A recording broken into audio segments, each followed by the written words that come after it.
வானத்தையும் பூமியும் படைத்த தேவன் அவர் மனுஷனா இறங்கி வந்து நமக்காக ரத்த சிந்தினாருங்க. அதற்கு பாருங்க, அவர் ஊழியத்தை ஆரம்பிக்கும் முன்பு அவர் உபவாசித்த பொழுது என்ன நடந்ததுன்னு தெரியுங்களா? பிசாசு ரொம்ப சோதிக்கப்படும் பொழுது அந்த 40 நாள் முடிந்த உடனே அவருக்கு பசி வந்துருச்சுங்க. அப்படி என்றால் என்ன? சரீரத்தில் ஒரு தேவை வரும் பொழுது சாத்தான் வந்துருவான். ஆமே. அவன் எப்ப தகுதியாரான் தெரியுங்களா? சாத்தான் நம்ம அவாவிலே ஜெபிக்கும் பொழுது வரமாட்டான். நம்முடைய சரீரத்துக்கு ஒரு தேவைகள் வரும். மனுஷன் தானுங்களே, நம்ம எல்லாம் மனுஷர்கள் தானுங்க. குடும்ப வாழ்க்கை வாழ்ந்து கொண்டிருக்கிறோம். ஹல்லேலூயா. நமக்கு தொழில்கள் உண்டு, ஊழிய பாதைகள் உண்டு, பிள்ளைகள் உண்டு, குடும்பம் உண்டு, பெற்றோர்கள் உண்டு.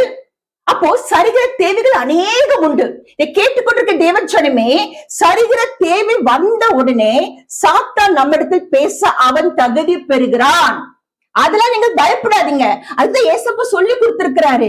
ஆவிக்குரிய வாழ்க்கையில தேவனுக்காக வாழும் சீஷர்கள் வாழ வேண்டும். வேதம் சொல்லுகிறது, கிறிஸ்துவுக்குள் வாழுகிற பிள்ளைகளே நீங்கள் வெற்றி சிறக்க வேண்டும் என்றால் எல்லா இடங்களில் ஆமென் அவன் நம்ம கொண்டு போறாருங்க. ஹல்லேலூயா. ஏசப்பாவும் அப்படிதாங்க கொண்டு போனாங்க ஆவியானவர். அதே போல இயேசுவை பின்பற்ற சீஷர்கள், ஊழியக்காரர்களே, தேவஜனமே, தேவருக்கு பிரியமான பிள்ளைகளே, தேவ சித்தத்துக்குள்ளே அவருடைய பிளானிங்ல நம்ம இருக்கிறோம். ஆமென். ஹல்லேலூயா. ஒருவேளை எந்த மனுஷ நிலவிலும் இருக்க போகிறது இல்லை.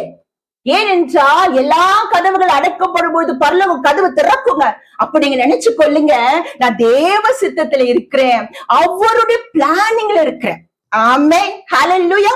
அப்ப ஆண்டவர் சொல்லி கொடுக்கிறார், கற்றுக் கொடுக்கிற. ஏன் இந்த வேதத்தை எல்லாம் எழுதி வைத்திருக்காரு தெரியுங்களா? இந்த ஒவ்வொரு வேதத்தையும் வாசிக்கும் பொழுது, என் மக்களே, என் பிள்ளைகளே, என் சீஷர்களே, என்னை பின்பற்றுகிற என் ஜனங்களே, நீங்க கவலைப்படக்கூடாது, துன்பப்படக்கூடாது. சூழ்நிலைகள் வரும் பொழுது சாத்தான் இப்படி தகுதி பெற்று வருவான். ஆமென். எப்ப சாத்தான் தகுதிப்படுகிறான் என்றால் நம்முடைய சரீர தேவை வரும் பொழுது. ஆமென். ஏதாவது ஒரு பலவீனம் நமக்கு சரீரத்துல வரும் பொழுது உடனே வந்துருவான். பாரு, உனக்கு ஒண்ணும் முடியல, நீ அவ்வளவுதான், வாழ்க்கை முடிஞ்சு போச்சு. மரணம் நம்மை சந்தித்தாலும் நீங்க சொல்ல வேண்டும், மரணமே உன் கூறு எங்கே? ஆமென். பாதாளமே உன் ஜெயம் எங்கே? இயேசு கிறிஸ்துவின் நாமம் திறவுகோல் என்னிடத்தில் இருக்கும் பொழுது தேவஜனமே இப்படியாக நீங்க சவால் இட வேண்டும். என் வாழ்க்கையை பார்த்தீங்க என்றால் அடிக்கடி சில காரியங்கள் நேரிடும். ஆமென். நான் என்ன சொல்ல தெரியுங்களா? ஹே பாதாளமே, நீ எம்மாத்திரம், பரலோகத்துக்கு முன்பாக நீ எம்மாத்திரம். ஆமென்.